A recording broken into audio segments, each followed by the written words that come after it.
무엇을 기대하든 그 이상의 유익함을 드리겠습니다. 안녕하십니까. 대박플러스 시즌2의 강동석입니다.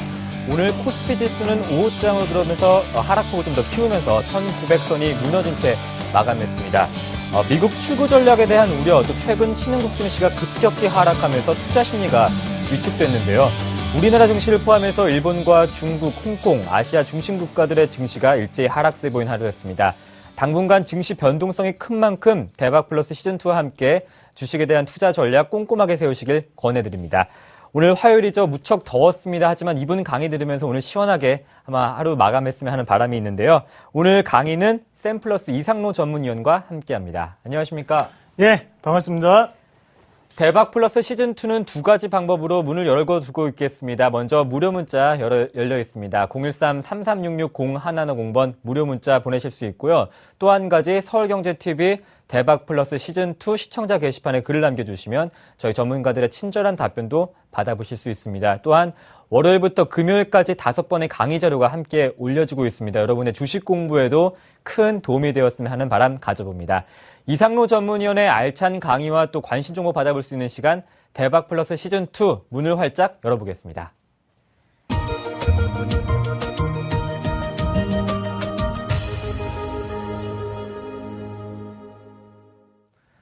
외국인의 순매수는 이어지고 있지만 그 반대로 기관도 그만큼 팔고 있습니다. 오늘 외국인과 기관의 팽팽한 줄다리기가 있었는데요. 오늘 장 마감 시황과 함께 시장 키워드 받아볼게요. 예, 맞습니다. 오늘 시장의 분위기 상당히 힘들었죠. 그만큼 시장이 변동성이 상당히 크게 나왔다는 데 대해서 우리가 좀 더 집중할 필요가 있을 것 같아요. 그래서 키워드 이렇게 정해봤습니다. 투신. 무슨 뜻이냐면 자막 보시면 아시겠지만 우리가 흔히 투신권 내 매수세가 들어온다 이렇게 표현할 때는 그 투자가 바로 던질 투자죠. 거기에 다른 뜻으로 우리가 의탁하다라는 뜻으로 어느 정도 투신권이라고 표현할 때 그 글자를 많이 쓰는데요. 그만큼 믿는 기관에 대해서 의탁을 한다, 돈을 의탁을 한다 이런 뜻이 되겠고 그런 투신이 어느 정도는 오늘 던질 투자 말 그대로 본연의 모습을 좀 보였던 날이 아닌가 그렇게 좀 말씀을 드릴 수 있겠네요. 오늘 큰 매도세의 가장 큰 원인은 바로 투신권의 차익 매물이었습니다. 그만큼 저가에서 어느 정도 올라오는 분위기 자체를 지금은 투신권에서 큰 매도세를 보임으로써 주가는 상당히 빠지는 모습이었고 그리고 한 가지 이유를 덧붙이자면 아시아 경제가 큰 폭의 하락을 좀 기록했죠. 그래서 인도라든지 인도네시아 같은 이머징 시장에서의 큰 폭의 하락 자체가 시장을 좀 더 안 좋은 분위기로 이끌지 않았나 그렇게 좀 말씀을 드릴게요. 오후 들어서 일본 증시와 마찬가지로 중국 증시 그리고 한국 증시까지 크게 빠지는 모습이었는데 일단 인도와 인도네시아가 큰 폭의 하락세를 보였고 거기에 대해서 신용 등급이라든지 아니면 신용 위기 그리고 금융위기라는 표현이 될 때 우리가 생각해야 되는 부분이 두 가지 정도 있을 것 같네요. 첫 번째는 자동차 업종이겠고요. 그리고 두 번째 같은 경우에는 바로 천연 고무 가격입니다. 인도네시아 같은 경우에는 우리가 인도네시아에 직접 가보시면 자카르타 공항부터 시작을 해서 가장 많은 게 바로 고무나무죠. 그만큼 천연 고무에 대해서 글로벌 생산량 2위를 차지하고 있습니다. 1위는 바로 태국이고 2위가 바로 인도네시아인데 그만큼 고무 가격에 큰 영향을 줄 수 있다는 거죠. 최근 들어서 원자재 가격이 급격하게 오르는 이유를 좀 볼 수 있겠고 거기에 대해서 지금 고무 가격 같은 경우에도 큰 상승세를 보이고 있습니다. 이런 분위기가 좀 더 변동성이 좀 더 커질 수 있다는 점을 우리가 한번 눈여겨보실 필요가 있겠고요. 또 한 가지 인도에 대해서 관련이 있는 것은 바로 현대차, 기아차로 대표되는 자동차 업종이라고 말씀을 드릴 수 있겠네요. 자동차 업종 같은 경우에 현대차는 전 시간에 말씀을 좀 드렸던 대로 인도에 대한 점유율이 상당히 높습니다. 그래서 6에서 8% 정도를 차지하는데 인도 자체가 이렇게 경기가 안 좋아지고 금융위기라는 이런 단어가 붙을 때마다 당연히 소비 자체도 상당히 위축되겠죠. 그런 분위기를 봤을 때는 현대차의 올해 전망치 자체를 좀 더 낮게 봐야 될 때가 아닌가 그렇게 좀 말씀을 드리겠고요. 아직까지는 괜찮습니다. 하지만 이런 하락 자체가 내일 시장에도 이어진다면 그때는 심각하게 한번 생각을 해봐야 될 거 아니냐 이렇게 말씀을 좀 드릴 수 있겠고 또 한 가지 루머가 있었는데 후지산이 곧 터진다 이런 말들이 좀 있었거든요. 일본에 대한 그런 악재는 악재가 아니라고 좀 보셔야 될 것 같고요. 그래서 그런 부분보다는 지금 아시아 경제 자체에 큰 어느 정도 펀더멘탈적인 문제가 발생했던 부분이 아닌가 그렇게 좀 유추를 해볼 수가 있겠네요. 같이 차트 보면서 추가적으로 좀 설명을 드리면 일단 코스피 지수 자체가 지금 어느 정도는 21선이었던 1900선을 지키지 못하고 크게 내려가는 상태였고, 이런 분위기를 봤을 때 우리가 코스피는 내일 분명히 갭 상승을 동반한 상승이 보여야 된다. 그렇게 좀 말씀을 드릴게요. 이대로는 올라가기는 상당히 힘듭니다. 그래서 오늘의 낙폭이 컸던 만큼 미국 증시가 지금 4거래일 연속으로 하락을 하고 있거든요. 그러면 내일 시장에서 크게 올랐을 때 우리나라 증시도 따라서 올라갈 수 있으면 이런 오늘의 분위기는 그냥 단기적인 분위기였구나라고 생각을 할 수 있겠지만 내일 만약에 갭 하락을 하거나 아니면 같은 가격대 시가에서 출발한다면 그때는 좀 더 심각하게 생각을 해봐야 될 때가 아닌가 그렇게 좀 말씀을 드리겠고요. 그리고 우리가 특징적인 종목군으로 한번 본다면 어느 정도는 지금 외국인의 저가 매수는 꾸준히 들어왔음에도 불구하고 IT 부품에 대해서 들어왔다는 거죠. 그래서 우리가 애플의 차트를 같이 보실 필요가 있을 것 같은데요. 일단 애플의 주가 차트를 한번 같이 보겠습니다. 애플 컴퓨터의 주가 차트를 한번 보시면 일단 일봉상으로 우리가 400달러까지 내려갔을 때 애플이 붕괴가 되었구나 이렇게 생각을 했지만 쌍바닥 패턴을 찍고 난 다음에 다시 한 번 더 크게 오르는 모습이었고 지금 같은 경우에는 박스권을 돌파를 했죠. 지금은 왜 이렇게 돌파를 했을까? 바로 애플이 신제품을 출시를 앞두고 있는 상태고 거기에 대해서 잡스라는 영화가 전 세계적으로 개봉을 앞두고 있죠. 그만큼 애플이라는 기업이 재조명될 수 있는 그런 구간이라고 좀 보시는 게 좀 좋을 것 같아요. 그래서 미국의 주가는 계속적으로 빠졌고 거기에 대해서 애플의 주가는 하단에서 다시 한 번 더 크게 일으키는 분위기가 연출이 되면서 다시 한 번 더 시총 1위를 탈환하는 모습이었고요. 그런 관점에서 봤을 때 애플의 상승은 IT 부품에 대한 외국인의 매수세와 상당히 연관이 있다. 그렇게 좀 보시는 게 좀 좋을 것 같습니다. 삼성전자도 다시 한 번 더 큰 반등을 이끌 수 있는 모멘텀이 될 수 있겠고요. 또 우리가 한 가지 더 확인을 한번 해보셔야 되는 거는 존슨앤존슨의 주가거든요. 의료기기 정밀 업종에 대해서 오늘 외국인의 지금 전체적으로 큰 폭의 하락세가 나왔습니다. 그래서 장중 8%까지 업종 자체가 떨어지는 모습이었는데 그만큼 뷰옥스라든지 의료기기 업종이 큰 폭으로 하락을 했다는 거죠. 하지만 실질적으로 바이오 제약주 미국에서 대표적인 존슨앤존슨의 주가는 지금 주도주 패턴을 나타내고 있습니다. 미국 증시는 반등이 나오지 않았지만 대신에 존슨앤존슨의 주가는 여기서 반등이 한 번 더 크게 나오는 모습이었고요. 이런 모습을 봤을 때 주도주가 이렇게 다시 한 번 더 턴을 했다는 것은 미국 증시가 다시 한 번 더 살아날 수 있는 그런 계기가 될 수 있겠구나라는 부분을 한 번 더 확인하실 필요가 있을 것 같아요. 거래량도 어느 정도는 나오는 모습이었고요. 이런 모습을 봤을 때 여기에 이 60일선 지지는 우리가 꼭 한 번 더 눈여겨보셔야 된다. 그러면 우리나라 시장으로 바꿔서 생각을 한다면 오늘은 의료정밀업종 그리고 제약업종이 큰 폭으로 하락은 했겠지만 거기에 대해서 내일은 의료정밀업종에 대한 낙폭과대는 여전히 살아있고 거기에 대해서 주도주 패턴을 가지는 것은 바로 IT라든지 전기전자 업종이 될 수 있겠구나라는 부분 다시 한 번 더 체크를 하시고 그리고 1차적으로 우리가 오늘 기관에서 큰 차익 실현 매물이 나왔던 섹터를 본다면 바로 경기순환주였습니다. 경기순환주, 철강 업종이라든지 아니면 기계 업종, 그리고 금속 업종 등이 될 수가 있겠는데요. 기관이 어느 정도 저점을 잡고 난 다음에 올렸던 주가들이 지금은 거기에서 차익 실현이 나오는 과정이라고 좀 해석을 하는 게 좀 좋을 것 같고요. 대신에 오늘의 하락은 보였지만 오늘 다시 한 번 더 매기세가 쏠렸던 바로 포지션이 바로 외국인의 매수 포지션이었거든요. 그런 점을 생각을 했을 때는 다시 한 번 더 역사적인 저점까지 내려가지 않겠구나. 대신에 지금 부근에서 단기적인 조정을 거치고 난 다음 추가적인 상승 패턴으로 돌아설 수 있다는 점 다시 한 번 더 눈여겨보시면 좀 좋을 것 같아요. 코스피 오늘 1900선 힘없이 무너지는 모습 나왔습니다. 하지만 마지막에 흘러내리는 모습에서 우리가 내일 한 번 더 크게 다시 한 번 더 상승을 할 수 있는 그런 계기가 되지 않을까. 희망의 끈을 놓지 마시고 내일 시장 한번 지켜보도록 하겠습니다. 증시 분위기가 좋지 않았던 건 사실입니다. 하지만 이런 시장 속에서도 급등한 종목이 있었는데요. 이상로 전문위원회 지난 시간 추천해 주셨던 서울반도체 오늘 수익률이 9% 났고요. 장중 목표가 4만 원 터치다고 하는 신고가 흐름도 보여줬던 오늘 하루였습니다. 이런 수익률 또 이런 급등 기대하셨나요? 네, 하다 보면 되죠. 하다 보면 되는 거고. 저도, 주식이 참 이런 것 같습니다. 떨어지는 가격까지 그리고 여기서는 어느 정도 저점이다라는 생각은 들지만 실질적으로 저점일 수 있을지 아닐지는 아무도 모르는 거고 사실 또 그리고 큰 폭 오르는 것도 대해서 이렇게 확률이 높겠구나라고는 생각을 하겠지만 거기에 대해서 100% 확률은 없다는 거죠. 뭐 그날 이것을 조정하는 외국인이라든지 아니면 기관이 뭐 자리를 비우거나 이날 말고 내일 올리자 이렇게 되면 또다시 주가는 안 올라가는 것듯이 지금 상황에서 본다면 어차피 확률적으로 들어갔던 거고 그리고 서울 반도체를 제가 말씀을 드렸을 때 가장 중요하게 생각해야 되는 패턴을 두 가지를 말씀을 드렸습니다. 자, 서울 반도체 자체는 주봉과 상당히 밀접한 관계를 가지고 움직이고 그리고 한 가지 더 월봉과도 상당히 밀접한 관계를 움직인다는 거죠. 그러면 주봉과 월봉 자체를 어느 정도 조정을 할 수 있는 세력은 누굴까요? 바로 외국인이라는 거죠. 외국인에 의해서 주가는 상당히 큰 폭으로 움직이겠구나라는 부분을 우리가 아시고 난 다음에 다시 한 번 더 주봉 상태를 한번 보시면 여전히 정배열 상황에서 상당히 패턴 자체가 스텝업 상태로 한 단계씩만 움직이는 모습을 보실 수가 있겠고요.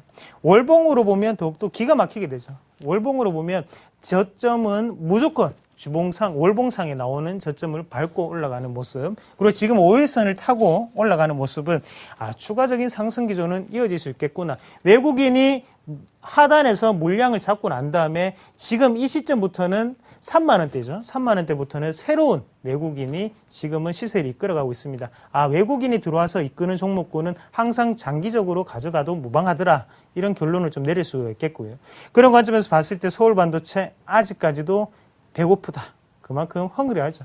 추가적인 상승 기조를 좀 더 유지하기를 바라고 일단은 목표가를 지금 한 45,000원까지는 좀 더 상향을 해서 들고 가는 전략도 괜찮을 것 같습니다. 그래서 지금 어차피 조명시장이라든지 아니면 LED에 대한 계약이적인 성격이 강하게 나타나고 있거든요. 그럼 이런 관점을 봤을 때 추가적인 상승 기조를 유지해보자. 그리고 혹시나 또 다음 주에 제가 또 말씀을 드리게 되니까 그 전에 대응 방안을 좀 말씀을 드리면 만약에 내일 아시아 경제 시장 자체 그리고 우리나라 시장이 크게 빠진다고 본다면 혹시나 경우의 수를 좀 말씀을 드릴게요. 그러면 하단에 있는 지금 36,000원대 자체가 상당한 지지선이거든요. 그래서 36,000원대가 무너진다면 그때는 일단은 미련 없이 손절을 하셔야 되는 가격대고요. 만약에 그 가격대가 안 무너진다면 그때도 추가적인 매수로 좀 더 대응을 하시는 전략이 필요하다. 그렇게 말씀을 드리겠습니다. 네, 36,000원 선은 꼭 지켜보시고요. 또 목표가는 45,000원으로 상향 조정해 주셨습니다. 또한 포트폴리오 안에 있는 종목 화신도 AS 받고 싶은데요. 우선 손저가 아래에 있는 오늘 종가는 12,950원입니다. 조금 답답한 흐름 보여주고 있는데 어떻게 대응해 볼까요? 네, 맞습니다. 시청자 여러분들은 그러실 겁니다.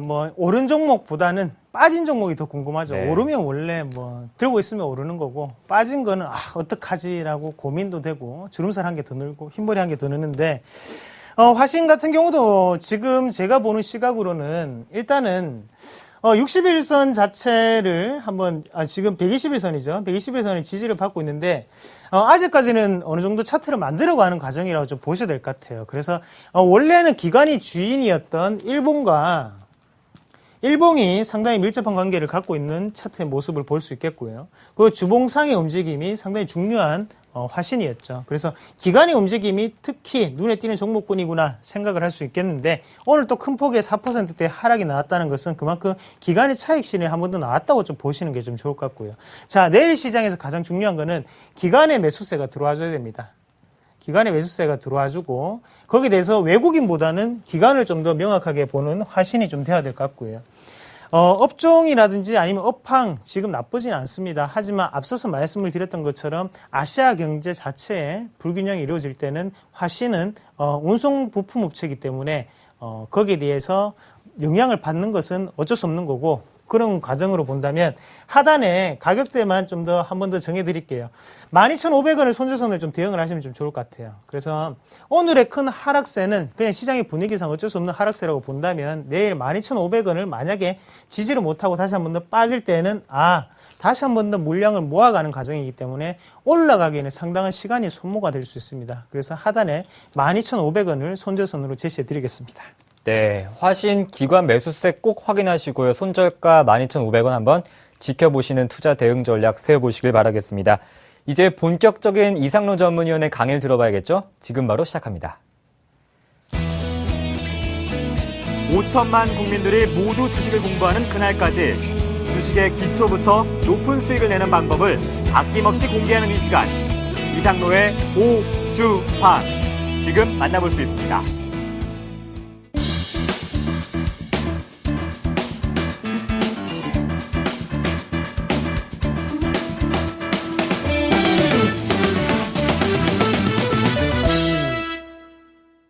지금 TV를 켠 시청자분들도 계시겠죠. 오늘 이상로 전문위원과 함께하는 강의가 이어집니다. 강의 말미에는 또 한 번의 관심 종목 추천해 주신다고 하니까요. 끝까지 채널 고정 부탁드릴게요. 오늘 어떤 강의 준비하셨나요? 예, 시청자 여러분들한테 지금까지 뭐 이슈에 대한 부분 말씀을 드렸었고, 거래량이나 아니면 여러 가지 이평선에 대한 기본적인 부분 말씀을 드렸다면, 요번에 좀 더 업그레이드를 해보자는 거죠. 그래서 오늘은 보조지표 중에서 좀 더 유용하게 쓸 수 있고, 추세적인 모멘텀이라든지 아니면 추세 추종을 하시는 분들이 상당한 유익한 그런 보조지표로 가지고 왔습니다. 바로 RSI 보조지표에 대해서 말씀을 드릴 거고, RSI 보조지표에 대한 보완점을 할 수 있는 그런 거래량을 좀 더 덧붙여서 우리가 주가의 저점을 한번 잡아보자. 확실하게 잡아보자. 이런 마음으로 한번 가지고 와봤습니다. 그래서 한번 같이 RSI 지표에 대해서 알아보시면요. 옆에 영어를 상당히 잘하시는 분이 있는데, 한번 읽어주실래요? 지금 상대 강도 지수 영어로 돼 있는데. 네. 저도 영어를 오랜만에 해서요. Relative Strength Index. 예, 맞습니다. 이 표현 자체에 상대, 그대로 강도 지수를 뜻하는 거겠죠. 그만큼 상대 강도 지수를 우리가 RSI 지표라고 하고요. 그만큼 지금 보시면, 상대적으로 강도를 체크하는 지수구나라는 부분을 아실 수가 있을 겁니다. 뜻을 우리가 한번 보면, 일정 기간 동안의 주가 등락 중에 상승폭과 하락폭을 비교함으로써 시장 또는 주가 움직임의 강도를 측정하려는 지표다. 무슨 말이냐면, 상승이 있으면 상승의 폭이 있겠죠. 폭이 나타나겠죠. 그리고 하락할 때도 하락의 폭이 나타날 거고요. 이런 부분 자체를 비교해서 어느 정도 상대적으로 강한지 아니면 상대적으로 약한 약세를 나타내는지를 알아보는 지표라고 보시면 될 것 같아요. 그만큼 기준선으로 우리가 정한다면 하단 약세라고 표현한다면 30을 기준으로 우리가 많이 하고요. 그리고 강세로 표현할 때는 70 정도를 기본적으로 가장 많이 한다는 거 알아두시면 좀 좋을 것 같고, 다음 화면 넘어가서 같이 보시면, 자, 이건 주의할 점이죠. 그래서 보시면 지수의 강도가 약해지거나 강해지면, 고점과 저점의 지수가 일치하지 않는다. 이게 무슨 말이냐면, 말이 상당히 어렵습니다. 제가 쉽게 좀 표현한다면, 지수가 강해지거나 약해진다. 그러면 상승하거나 낮아진다가 되겠죠. 그랬을 때, 그게 고점과 아니면 저점과는 일치는 하지 않는다는 거죠. 대신에 전체적인 추세 자체는 일치는 하지만 거기에 대해서 지금 강하기 때문에 여기는 고점이구나 이게 아니고 약하기 때문에 저점이구나 확실한 그런 매기세는 아니고 그냥 이 주변이 저점이구나 이 주변이 고점이구나 이 정도는 우리가 이 지표를 통해서 알 수 있다 이 말입니다. 그리고 두 번째로 강도만을 나타내기 때문에 지수의 방향과 꼭 일치하지는 않는다. 맞습니다.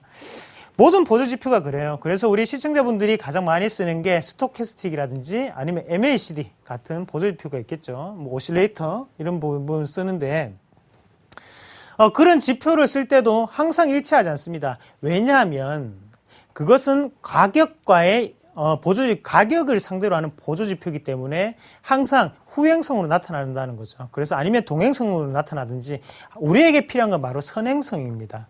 이런 부분을 봤을 때 RSI도 마찬가지로 강도는 나타내고 거기에 대해서 추측 여기구나 여기 부분이겠구나 이런 부분은 되지만 거기에 대해서 지수의 방향과 꼭 일치하지는 않는다 이 말이 되겠죠. 그래서 이런 말을 또 다른 말로 표현한다면 다이버전스 현상도 일어난다는 거구나 라고 이렇게 아시면 될 것 같고요. 자, 장점이 있죠. 장점을 보시면 강세와 약세 구간을 정하여서 대략적인 구간을 알 수 있다. 제가 말씀을 드렸던 것처럼 강세는 70이라고 하고 약세는 30이라고 하고 보편적으로 쓰는 부분을 제가 설명을 드리는 거예요. 그렇게 정했을 때 대략적인 구간을 알 수 있다. 70 이상이 되었을 때는 과매수구나. 과열되었구나. 그리고 30 이하가 되었을 때는 아, 과매도구나. 이렇게 알 수가 있다는 거죠. 그래서 이런 부분 자체를 30을 기준으로 하셔도 되고 아니면 70을 기준으로 하셔도 되고 아니면 뭐 25를 기준으로 하셔도 됩니다. 대신에 기본적으로는 70과 30을 기본적으로 쓰고 있다. 대신 여기서 좀 더 업그레이드가 된다면 뭐 29를 하셔도 될 거고요. 아니면 71을 하셔도 되겠고 대신 기본적인 부분은 이렇다. 그리고 약세가 형성이 되었을 때 저점일 확률이 높아. 저점을 구하는 데 용이하다. 아, 이 말이 그 말이죠, 바로. 약세가 형성이 되어 있습니다. 지표 자체가 약세를 나타내고 있어요. 그랬을 때, 아, 저점이 이 부근이구나. 라는 확률이 상당히 높다는 거죠. 저점을 구하는데 용이하다. 자, 이 말로만 봤을 때는 어떤 뜻인지 잘 모르거나, 아니, 에이, 설마, 그러면 다 수익 나지. 맞죠? 한번 보여드리겠습니다. 같이 보면서, 보면, 일단 지금 화면에 화신이라는 종목이 나와 있는데, 화신이라는 종목을 보면서 제가 설정하는 방법도 말씀을 좀 드릴게요. 간단합니다. 키움증권을 사용하는 거고요. 그래서 왼쪽에 보시면 한번 눌러서 기술적 지표, 그리고 우리가 모멘텀을 체크하는 거거든요. 모멘텀을 누르고 난 다음에 RSI라고 적혀 있는 부분이 있을 거예요. RSI를 클릭을 하시면 하단에 RSI 지표가 나타나게 되죠. 그 다음에 닫아주시면 RSI 지표가 하단에 보조 지표로 나오게 되고, 두 번 클릭을 하게 되면, 일단은 주기가 14로 되어 있습니다. 왜 14냐 하면,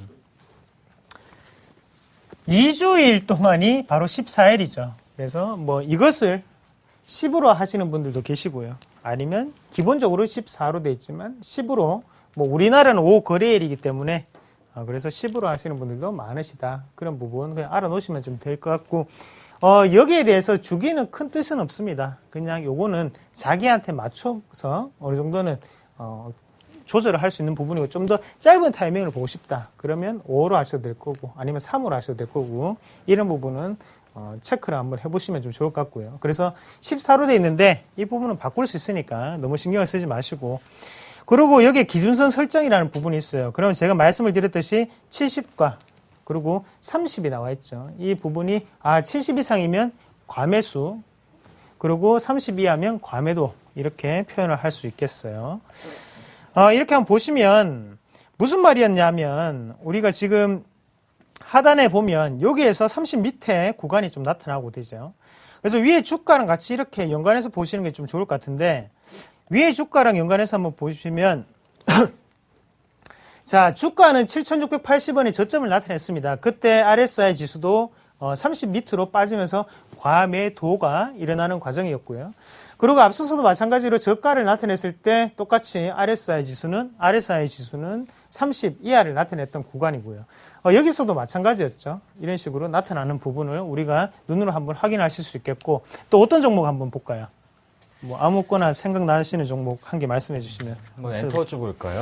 엔터주요? YG 엔터테인먼트 어떨까요? 예, 한번 YG 엔터테인먼트 한번 볼게요.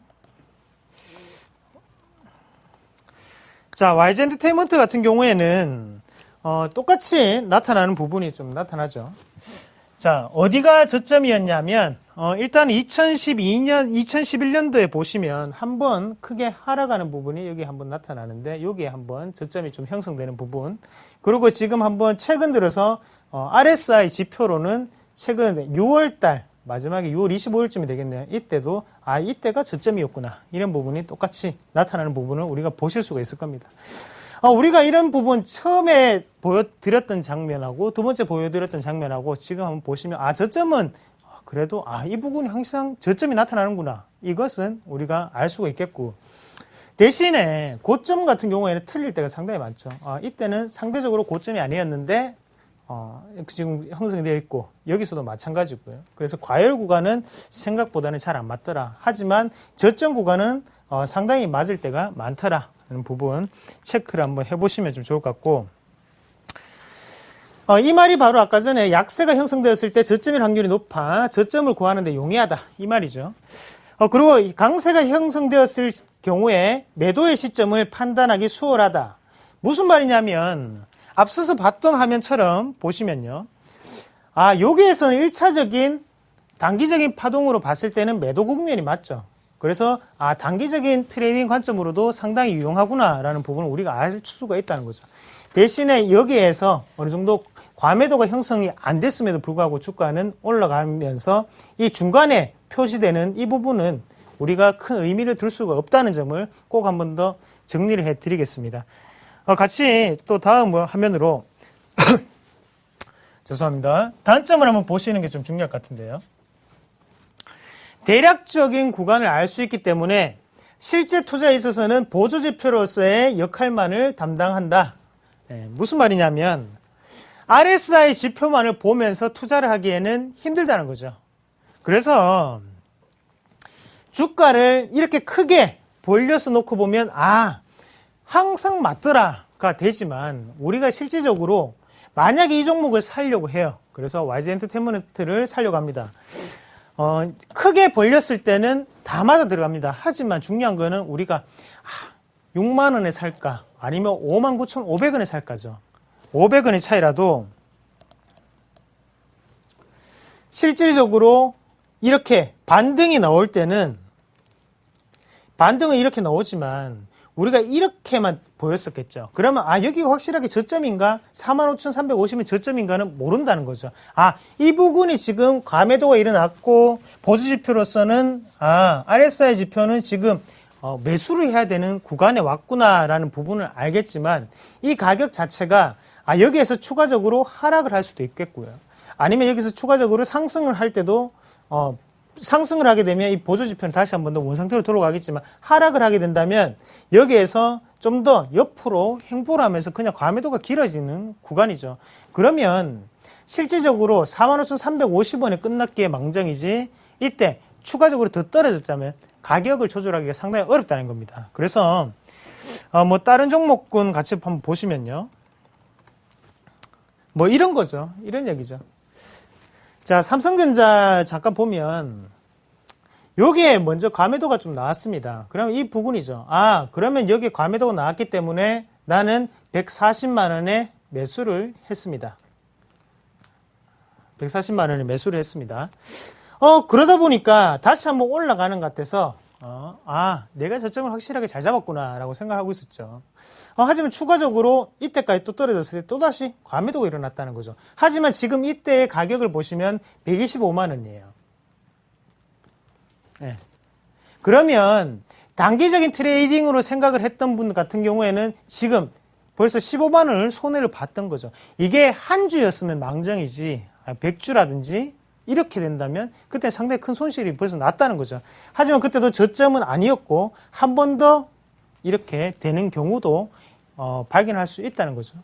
이런 부분 주가는 내려가는데 위에 지수는 올라가는구나. 이런 부분을 우리가 뭐라고 하죠? 바로 다이버전스 현상이 일어난다. 이렇게 정리를 할 수 있다는 거죠. 그래서 이 부분은 좀 이따 추가적으로 좀 설명을 드리겠고 앞서서 말씀을 드렸던 것처럼 지금 중요한 거는 이렇게 가격 단가를 확실하게 맞추기에는 조금 어려운 부분이 있다. 보조지표는 그냥 보조지표뿐이구나 라는 부분을 아실 필요가 있습니다. 하지만 제가 RSI 지표를 왜 설명을 드리겠습니까? 그만큼 다른 보조지표보다는 월등하게 정확력이 높기 때문에 말씀을 드리는 거죠. 자, 급락과 급등이 나왔을 때 오차범위를 제외할 수 없다는 겁니다. 자, 처음에 말씀을 드렸던 부분 중에 다시 한번 처음으로 한번 돌아가서 보면 자, 이 말 중에 상대 강도 지수라는 게 있습니다.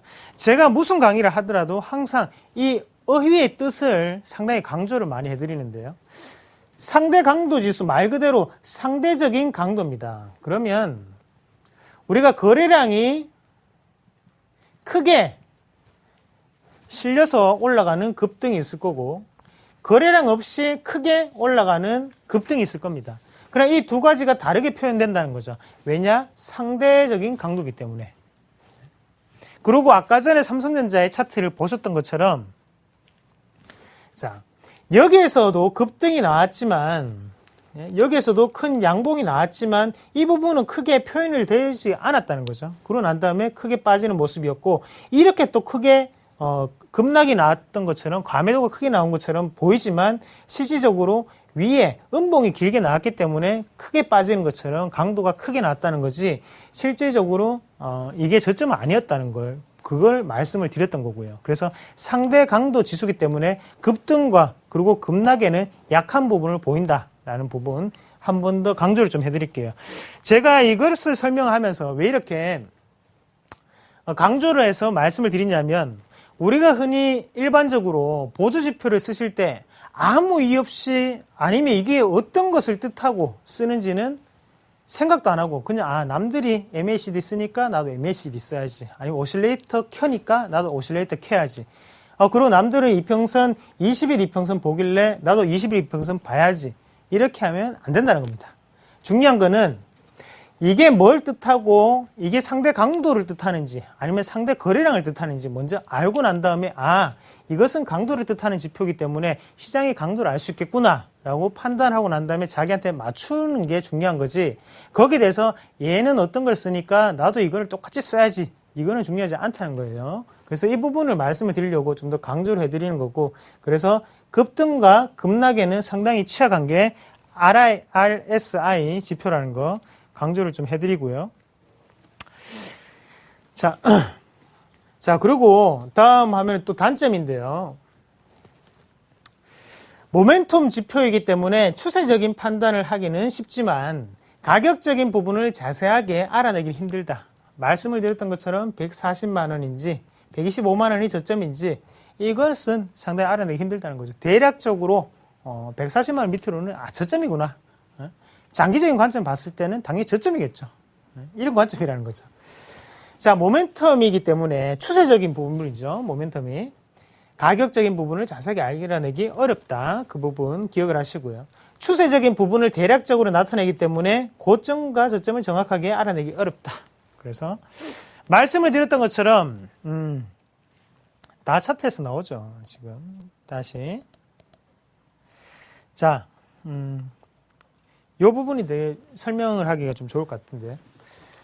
자, 여기에 70 이상의 과열권이 나왔습니다. 하지만 이 부분은 고점이 아니었죠. 고점은 158만 원이었고, 그리고 앞서서도 여기에서도 과매수권이 나왔죠. 하지만 이때 가격은 얼마입니까?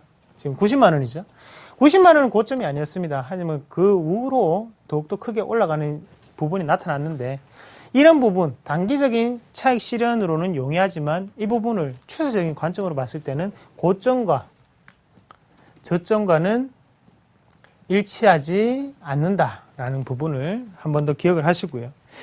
자, 이렇게 제가 그냥 설명만 하고 화면만 보여드리니까 상당히 쉽게 보이시죠? 네, 쉽습니다. 그냥 RSI 틀어놓고 난 다음에 아까 전에 말씀드렸죠. 설정하는 방법. 그렇게 하고 난 다음에 그냥 보시면 돼요. 보는 그대로 사실적으로 읽으시면 되고. 여기 단점이 그대로 또 한 번 더 나오는데 디오텍이라는 종목이고요. 한번 보시면 자, 여기에 과매수, 여기도 과열, 여기도 과열이었습니다. 하지만 주가는 어땠습니까? 꾸준히 상승하는 흐름이 나타났죠. 왜 이렇게 와전되고 왜곡되게 보일까요? 아까 전에 처음에 말씀을 드렸던 거죠. 급등을 했기 때문에 그렇다. 급등이 많았죠. 급등이 많았기 때문에 급등이 크게 나타나니까 하단에 거래량을 동반한 급등이 나타나니까 크게 과매수가 보이는 것처럼 나타난다는 거죠. 그래서 이런 부분을 좀 더 체크를 하시면서 알면 더더욱 투자에 도움이 분명히 되실 수밖에 없다는 점 말씀을 좀 드릴게요. RSI 지표의 활용 방법 어떻게 활용하냐면 대략적인 구간을 알 수 있기 때문에 실제 투자에 있어서는 보조지표로서의 역할만을 담당할 수 있다. 네, 맞습니다. RSI 지표는 마스터했다고 생각을 했습니다. 그래서 대출을 했어요. 1억 대출해서 주식을 했습니다. RSI 지표만을 봐야지. 이거 정확하더라. 이건 어차피 장기적으로 봐도 정확하더라. 그러시면 안 된다. 이 말이죠. 자, 급락과 급등이 나왔을 때 오차 범위를 제외할 수 없다. 앞서서 말씀을 드렸던 것처럼 급락과 급등에 상당히 취약한 게 RSI 지표고 모멘텀 지표이기 때문에 추세적인 판단을 하기는 상당히 쉽다. 앞서서 보셨죠? 추세적으로 봤을 때는 항상 저점과 고점은 맞았다는 부분. 가격적인 부분을 자세하게 알아내기는 힘들다. 그래서 이렇게 가격적인 같이 과매도 구간이지만 거기에 대해서 저점이라도 10,000원짜리의 저점이 있을 거고 9,500원의 저점이 있을 거고 9,000원의 저점이 있겠죠. 그래서 그런 변동폭은 알아내기 힘들고 이 부근에서는 하단이구나 이렇게는 알 수 있다는 점 그렇게 아시면 좀 좋을 것 같아요. 자, 아까 전에 설명을 좀 해드렸었는데 RSI 지표의 다이버전스를 어떻게 해석을 해야 될 것인가 그 말이죠. 주가는 내려가는데 RSI는 우상향을 가르칠 경우 그때는 주가는 오를 확률이 높다 그렇게 보고요. 주가는 올라가는데 RSI는 우하향일 경우 그때는 주가는 내릴 확률이 높다 이 말이죠. 무슨 말이냐? 주가가 내려가고 있습니다. 그때 다이버전스 RSI 지표를 보니까 RSI 지표는 과매도를 지나서 이렇게 올라가고 있었단 말이죠. 그러면 주가는 오를 확률이 높단다 이 말이고요. 주가는 올라가는데 RSI는 우하향이다. 주가가 이렇게 내려가고 있죠.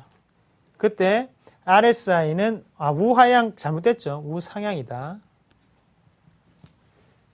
우상향 이렇게 올라간다면 그때도 다이버전스죠. 네? 아니죠.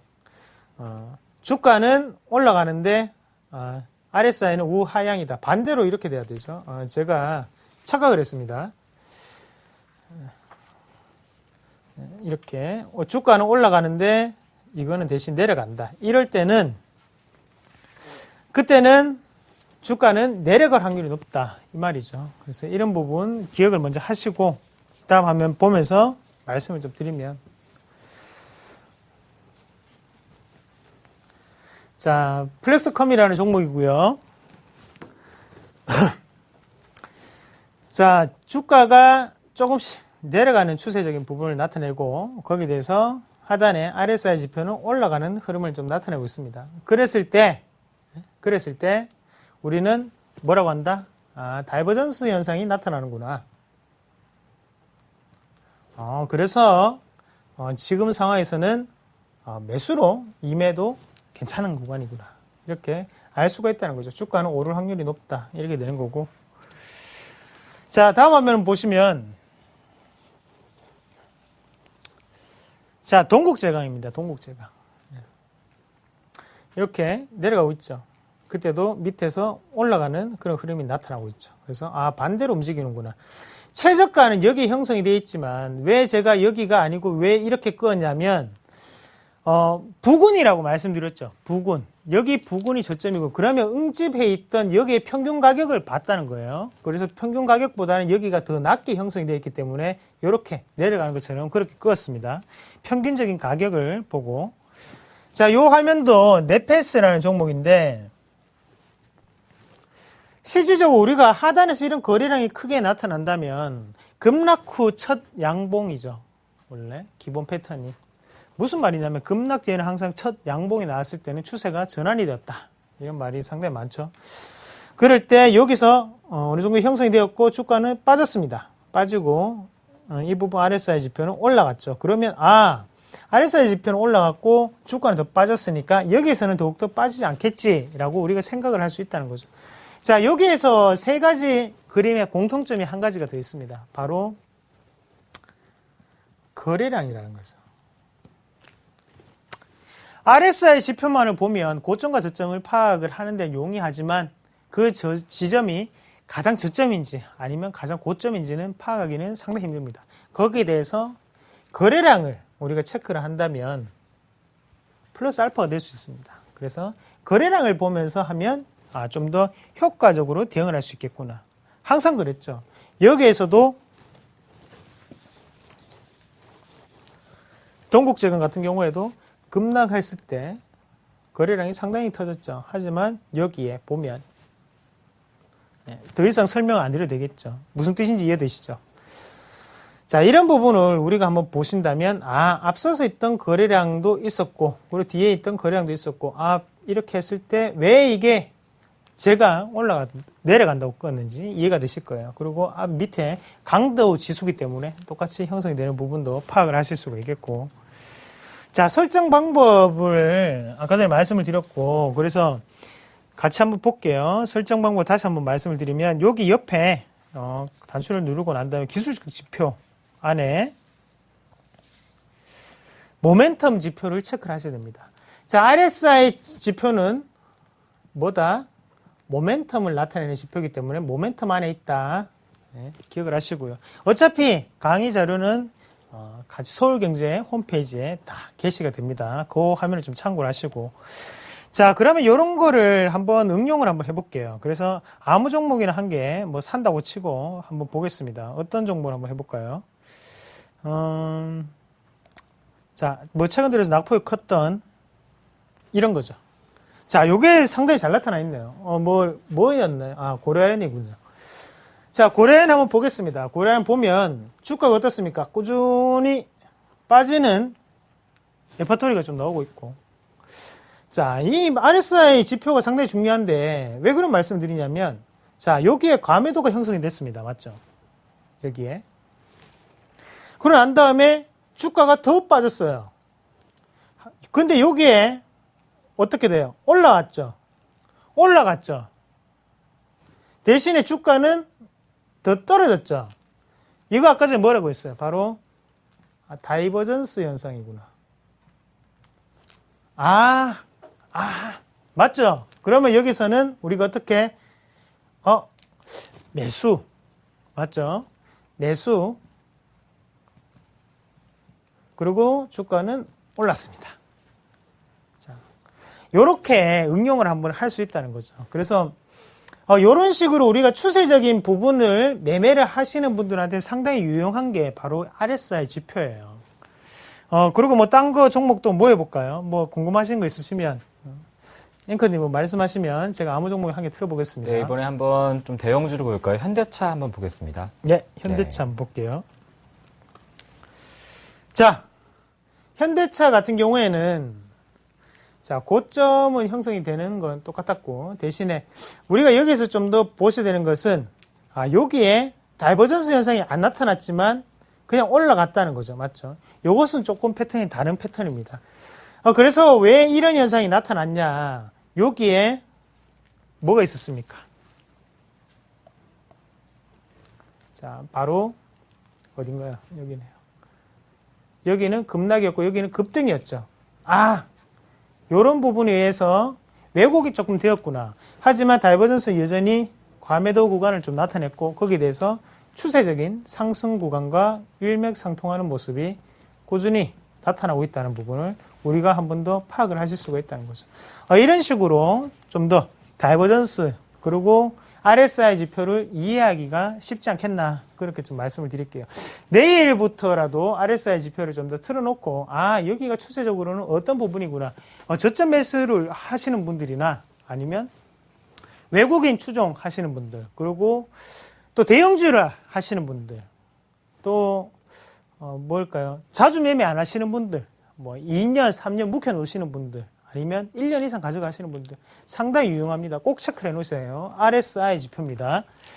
자, 그리고 이런 부분을 한번 응용을 해서 오늘 종목을 좀 말씀을 드릴 거는 자, 게임빌이라는 회사입니다. 게임빌이라는 회사고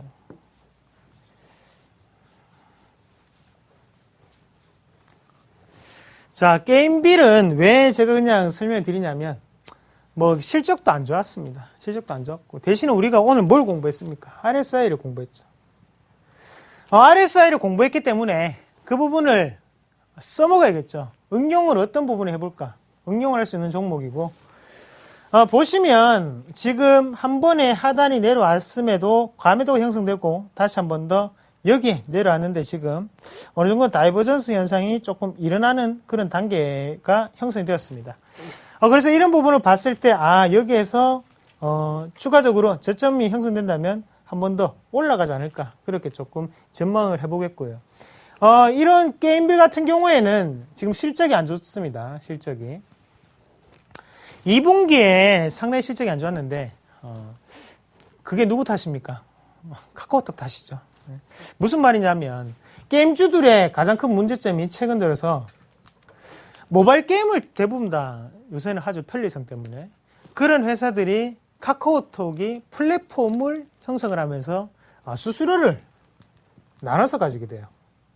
예전 같으면 수수료를 게임빌 혼자 독차지했다면 지금은 카카오톡 얘들한테도 주고 그리고 자기들도 나눠 갖다 보니까 상당히 수수료가 절반밖에 못 가져가는 그런 분위기 형성이 됐죠. 그래서 기업마다 조금씩 수수료율이 차이가 있겠지만 그래서 당연히 이런 부분이 나타나면 어떻게 됩니까? 영업이익이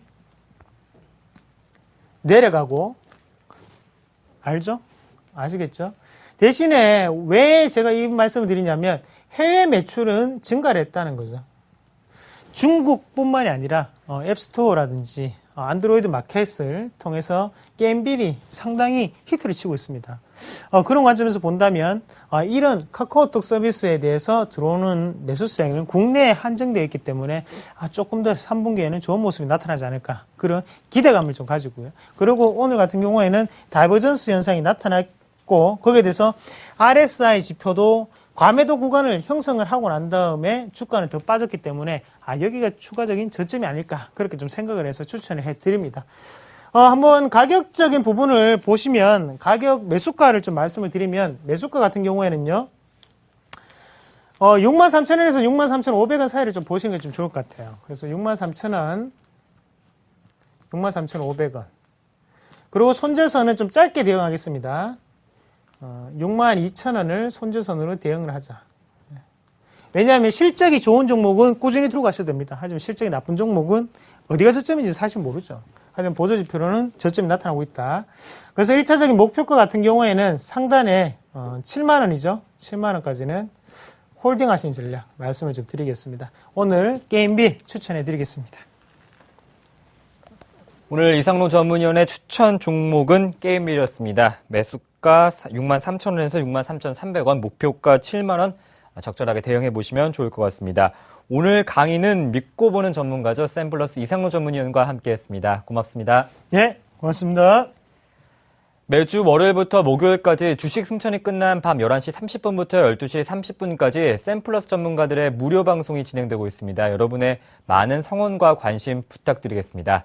여러분의 성공 투자를 기원합니다. 대박 플러스 시즌2였습니다. 시청해주신 여러분 고맙습니다.